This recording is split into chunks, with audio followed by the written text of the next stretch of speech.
तो अब तक आपने देखा सनाया वैभव के पीछे खड़ी हुई औरत की ओर उंगली दिखाती है और उसके बाद बेहोश हो जाती है।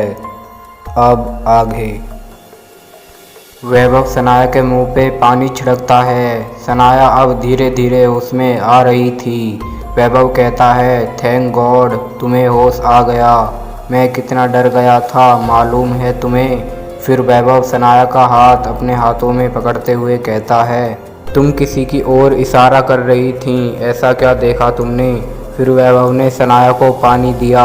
सनाया ने थोड़ा पानी पिया और फिर सब बता दिया कि पिछले 10 दिनों से उसके साथ क्या क्या हुआ। और आज भी उसने वो औरत वैभव के पीछे देखी थी, जिसे देखने के बाद वो बेहोश हो गई। वैभव किसी सोच में डूब गया। उसको वो बूढ़े आदमी की याद आ गई, लेकिन सनाया को उसने कुछ नहीं बताया। वो सनाया को और डराना नहीं चाहता था।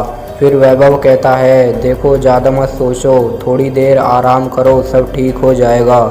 दूसरे दिन ऑफिस में वैभव कुछ सोच में डूबा हुआ था। तभी रवि की नज़र उस पर पड़ती है। रवि वैभव का दोस्त था। वैसे तो वैभव को कंपनी ज्वाइन किए हुए कुछ ही दिन हुए थे, लेकिन उसके फ्रेंडली बिहेवियर की वजह से उसने बहुत से दोस्त बना लिए थे। उनमें से एक था रवि। रवि और वैभव लंच साथ में ही करते थे, इसलिए रवि वैभव को साथ में लंच करने के लिए लेने आया था। लंच करते हुए भी वैभव का ध्यान सनाया की बातों पर ही था। रवि वैभव को देखते हुए बोला, क्या हुआ वैभव, कुछ परेशानी है क्या। वैभव ने कहा, नहीं तो क्यों, क्या हुआ। रवि बोला, मैं कब से बोल रहा हूँ, तुम कुछ ध्यान ही नहीं दे रहे, सुबह से परेशान से लग रहे हो, कुछ तो बात है वैभव, अब बता भी दो, शायद मैं तुम्हारी कुछ हेल्प कर सकूं। रवि ने पानी का गिलास भरते हुए कहा, अरे यार, कल सनाया बेहोश हो गई थी और जब होश में आई तो उसने कहा। वैभव ने सारी बात रवि को बता दी। रवि बोला, ये सब वहम है और कुछ नहीं, ज़्यादा मत सोचो। देखो तुम लोग अभी अभी यहाँ नए आए हो, नया शहर है और नए लोग हैं। देखो ये सब थकावट की वजह से हो रहा होगा, थोड़ा टाइम दो, सब ठीक हो जाएगा।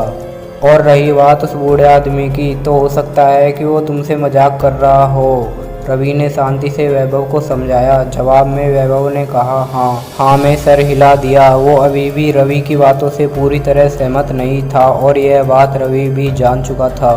फिर रवि ने कहा, सुनो, मेरा एक दोस्त है डॉक्टर आनंद, वो एक साइकोथेरेपिस्ट है। वैभव ने थोड़ा चिढ़ते हुए कहा, तो तुम ये कहना चाहते हो कि सनाया पागल है। रवि ने वैभव के कंधे पर हाथ रखते हुए कहा, अरे ऐसा नहीं है, ऐसा नहीं होता। जो लोग पागल होते हैं वही साइकोथेरेपिस्ट के पास जाते हैं। ऐसे भी लोग होते हैं जो स्ट्रेस और डिप्रेशन में होते हैं या रात को नींद नहीं आती। तुम उनसे एक बार मिल तो लो, मैं उनसे बात कर लूँगा। वैभव ने कहा, शुक्रिया मेरी हेल्प करने के लिए, तो फिर मैं सनाया को लेके वहाँ हो आऊँगा। फिर वैभव जैसे ही घर पहुंचने के बाद सनाया से पूछता है तो सनाया गुस्से से कहती है, व्हाट नॉनसेंस, मैं किसी साइकोथेरेपिस्ट के पास नहीं जाने वाली। क्या तुम्हें ऐसा लगता है कि मुझे पागलपन के दौरे पड़ते हैं। मैं कहीं नहीं जाने वाली वैभव। फिर वैभव ने सनाया का हाथ अपने हाथ में लेकर कहा, देखो सनाया, मैं ये नहीं कह रहा कि तुम्हें पागलपन के दौरे पड़ते हैं, लेकिन जो तुम्हारे साथ हो रहा है उसे भी तो इग्नोर नहीं कर सकते। मैं आज पूरे दिन तुम्हारे लिए चिंता में डूबा रहा हूँ, खुद के लिए ना सही तो कम से कम मेरे लिए तो चलो। सिर्फ एक बार, अगर तुम्हें ठीक ना लगे तो दोबारा मत जाना। सनाया ने वैभव की ओर देखा। उसके चेहरे पर सनाया के लिए चिंता साफ दिखाई दे रही थी।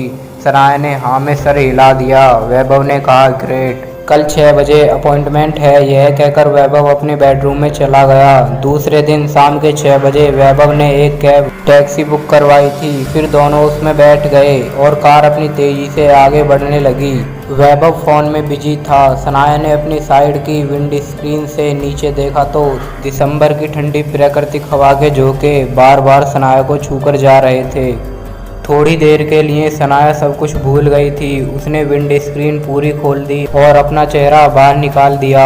तभी अचानक उसके चेहरे से कुछ छूकर गुजरता है, कुछ रेशम के कपड़े जैसा, और उसमें वही सड़े हुए मांस की बदबू आ रही थी। सनाया ने चौंक कर एकदम से चारों ओर देखा, पर वहाँ पर कुछ नहीं था। फिर सनाया ने अपना चेहरा अंदर किया और विंड स्क्रीन बंद कर दी, लेकिन वो गंध अभी भी आ रही थी।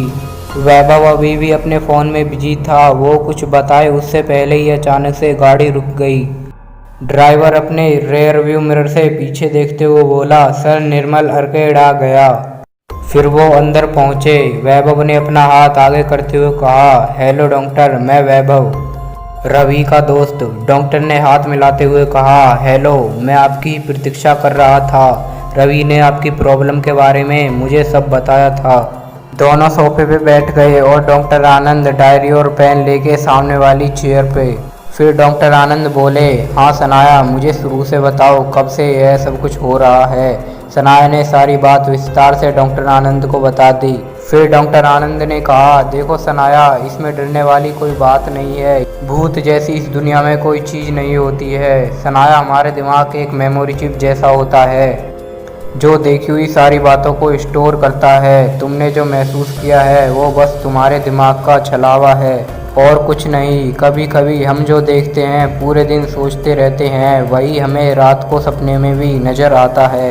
कभी कभी तो दिन में भी दिखाई देता है। और तुम्हें वो लेडी दिखी वैभव के पास, ये सब कुछ होता है स्ट्रेस, डिप्रेशन और अकेलेपन की वजह से। कोई हॉरर फिल्म देखी हो या नावेल पढ़ी हो और उसके बारे में सोचने लगी हो तो भी ये पॉसिबल है। ऐसी कंडीशन में एक छोटी सी आवाज़ से भी इंसान डर जाता है। तुम्हें इन सब से बाहर निकलना होगा सनाया, पॉजिटिविटी लाओ, अच्छा सोचोगी तो सब अच्छा ही होगा।